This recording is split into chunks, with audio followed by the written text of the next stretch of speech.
Patuloy na pinag-aaralan ng Traffic Enforcement Unit o TEU ang mga hakbang upang mabawasan ang pag-isikip ng daloy ng trapiko sa lungsod ng Santiago, partikular sa mga pangunahing interseksyon.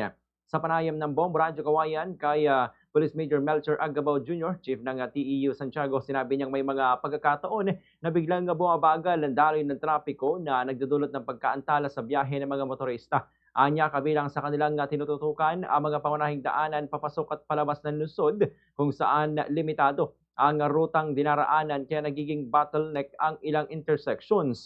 Kaugnay nito, nakikipag-ugnayan ng TEU sa Department of Public Order and Safety o DPOS upang maglatag ng mga konkretong solusyon kabilang ang planong paglalagay ng lane separators upang mapabuti ang daloy ng trapiko. Ipinaliwanag ni Police Major Agabao na sa kasalukuyan ang mga 4-lane roads ay nagagamit lamang na parang dalawang linya dahil sa hindi maayos na daloy ng mga sasakyan. Inaasahan namang makatutulong ang mga naturang hakbang upang maging mas organisado ang galaw ng trapiko sa lungsod. Samantala, nagpapatuloy ang pag-aaral at konsultasyon ng mga kinaukulang ahensya upang matiyak ang epektibong pagpapatupad ng mga solusyon na sa lumalalang problema sa trapiko. Ganito ang bahagi ng pahayag ni Police Major Melchor Agabao Jr.